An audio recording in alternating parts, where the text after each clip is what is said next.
2022.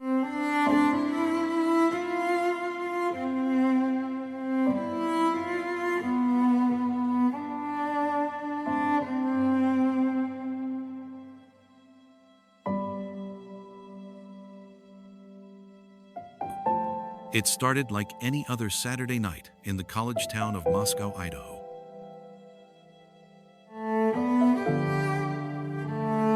Four University of Idaho students were winding down after a night out, laughing, ordering food, scrolling TikTok. At 1122 King Road, everything felt normal. But within just a few hours, something horrifying would happen inside that house. By the next morning, 4 students were dead.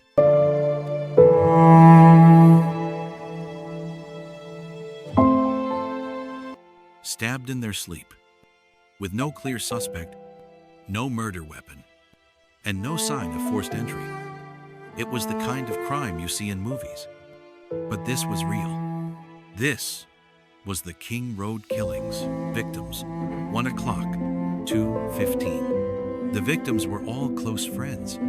21-year-old Kaylee Goncalves, a vibrant, outspoken young woman, weeks away from graduating. 21-year-old Madison Mogan, her best friend since 6th grade. 20-year-old Zana Kernodle, known for her energy and quick wit. And 20-year-old Ethan Chapin, Zana's boyfriend, a triplet and a freshman at the university. That night, they returned to the King Road house at around 1:45 a.m. Kaylee and Maddie had been at a bar downtown. Zana and Ethan were at a fraternity party. Security footage shows them getting home safely. No panic, no fear. The next morning, everything changed. At 11:58 a.m., a 911 distress call changed everything. The report was vague. Someone was unconscious. When police arrived, what they found was far worse. The scene was described as one of the most gruesome in Idaho history. Blood seeped from the walls. The victims had been stabbed multiple times, likely in their sleep. A coroner would later confirm some had defensive wounds. 2 roommates, Dylan and Bethany, had survived, unharmed. Police quickly ruled them out. But questions swirled. How did no one hear the attacks? Why was there no forced entry? And how did the killer escape unnoticed? The university went on edge. Students packed up and left. Professors canceled classes. Parents flew in from across the country. Online, speculation exploded. Everyone was asking the same question. Who could do this? The police were tight-lipped. Weeks passed with no arrests. No murder weapon. Just one clue. A white Hyundai Elantra, seen near the crime scene around 3:30 a.m. Investigators reviewed over 22,000 vehicle registrations. Still nothing. Until they looked across state lines. The 30th of December, 2022. Police arrest 28-year-old Bryan Kohberger in Albrightsville, Pennsylvania. A criminology PhD student from Washington State University, just 10 miles from the Idaho campus. What led them to him? A DNA match from a knife sheath left at the scene. Cell tower data, placing him near the house multiple times before the murders.